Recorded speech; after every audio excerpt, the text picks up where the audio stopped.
The security guard's hand closed around her badge before she could say another word.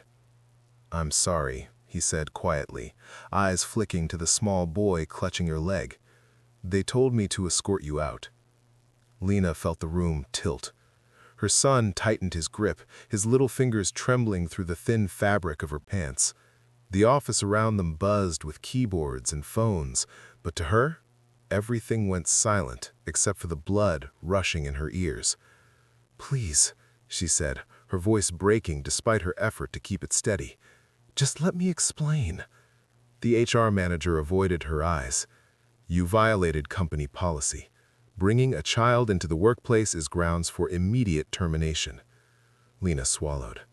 "I didn't have a choice." The guard shifted uncomfortably. The boy looked up at her, confused, scared. "Mama?" he whispered. That was the moment Lena realized she had just lost everything. But what she didn't know, what no one in that room knew, was that in less than an hour, a man would walk through those doors and say words that would stop the entire office cold. "I was that kid, and nothing would ever be the same again." Lena and her son, Noah, stepped out into the parking lot under a gray, heavy sky. She held a cardboard box against her chest, her entire career reduced to a stapler, a framed photo, and a mug that said "World's Best Mom." The irony stung. She buckled Noah into the back seat of her aging sedan, hands shaking.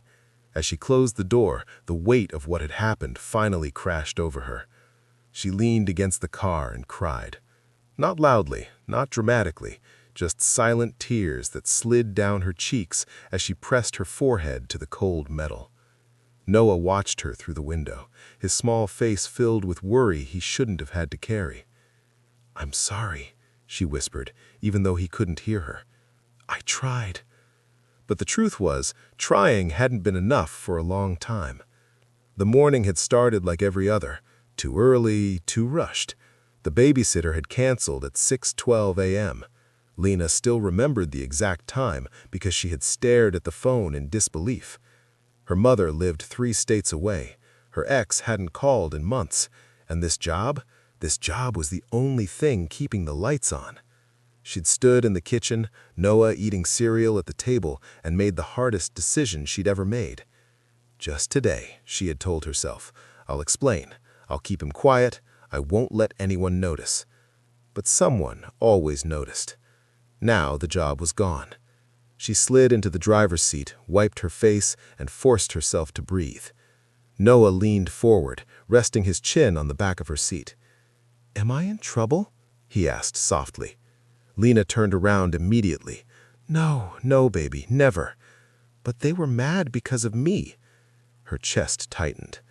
"They were wrong," she said, even though she wasn't sure the world agreed. "You didn't do anything wrong." Noah nodded, but the doubt lingered in his eyes. As she drove away, the building shrank in the rearview mirror. She didn't look back again. Inside the office, the mood was uneasy. People whispered at their desks, glancing toward the glass-walled conference room where HR sat stiffly. The image of Lena being escorted out, with her son, hung in the air like something unfinished. At exactly 10 a.m., the elevator doors opened. A man stepped out, tall, composed, wearing a dark gray suit that looked expensive without trying to. His presence shifted the room immediately, like gravity had changed. "This is him," someone murmured. "The new boss." The man paused, scanning the office. His eyes lingered on the small chair by Lena's old desk, the one Noah had sat on, swinging his legs, coloring quietly with the crayons she'd pulled from her purse. Something unreadable crossed his face. He turned to the nearest manager. "Where's the employee who sat here?" The manager hesitated. "She was let go." The man's jaw tightened. "Why?" A beat of silence. "She brought her child to work." The man exhaled slowly, as if steadying himself.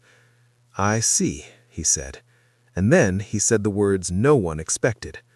"I was that kid." Every head turned. He walked toward the conference room, each step deliberate. "Call her, now." Lena was sitting in her car outside a small park when her phone rang. She almost didn't answer. She didn't recognize the number, and she was tired of hearing apologies that didn't change anything. But something made her pick up. "Hello? Lena Morales?" a man asked. "Yes? This is Daniel Reyes. I'm the new CEO of Horizon Solutions." Her heart dropped. I'm sorry, I didn't know." "Please," he said gently. "I'm calling to ask if you can come back." She laughed, a broken sound. "Is this a joke?" "No," he said. "It's a correction." There was a pause. "I want to hear your story, and I want you to hear mine." Lena looked at Noah, who was tracing shapes in the foggy window. "When?" she asked quietly. "Now," Daniel said, "if you're willing." She swallowed. "Okay." That was the moment everything shifted, though she didn't realize it yet. Back in the conference room, Lena sat stiffly, Noah beside her, his feet not touching the floor. Daniel sat across from them, his expression calm but intent. "I grew up in offices, conference rooms, break rooms, waiting areas." Lena frowned slightly. "My mother was a cleaner, night shifts. Sometimes she couldn't leave me alone, so she took me with her." Noah looked up, curious. "I learned to stay quiet, to make myself small, to pretend I didn't exist." The room was silent. "One night, a manager found me asleep under a desk. He wanted her fired." Lena's breath caught. But another man stopped him.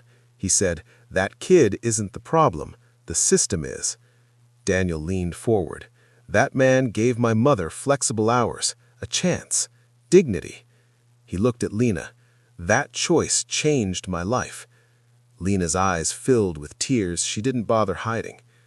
"I didn't bring Noah here because I wanted to. I did it because I was afraid of losing this job, afraid of failing him." Daniel nodded. "And instead, the policy failed you." He turned to HR. "Effective immediately, we're revising our family policies." Murmurs rippled through the room. "Lena, your job is yours if you want it, with flexible hours and childcare support." Noah squeezed her hand. She looked at her son, then back at Daniel. "Thank you," she whispered. But Daniel wasn't finished. "There's more," he said. "I want you to help lead this change." Lena blinked. "Me?" "You understand the problem," he said simply, "and that matters." That was the moment Lena realized this wasn't just about getting her job back. This was about being seen. Change didn't come overnight. There were meetings, pushback, awkward conversations, but policies slowly shifted. Parents were given options instead of ultimatums. Quiet rooms were created, childcare stipends introduced. And Noah? He grew comfortable in the office, not as a secret, not as a mistake, but as a child who belonged to a mother who worked hard.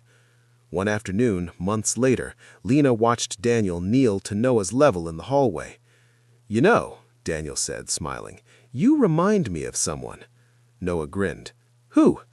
"Myself," Daniel said. Lena felt something warm settle in her chest. She had almost walked away that day believing she had failed. Instead, she had walked back into a future she never imagined. Not because the world suddenly became kind, but because one man remembered who he used to be and chose not to forget.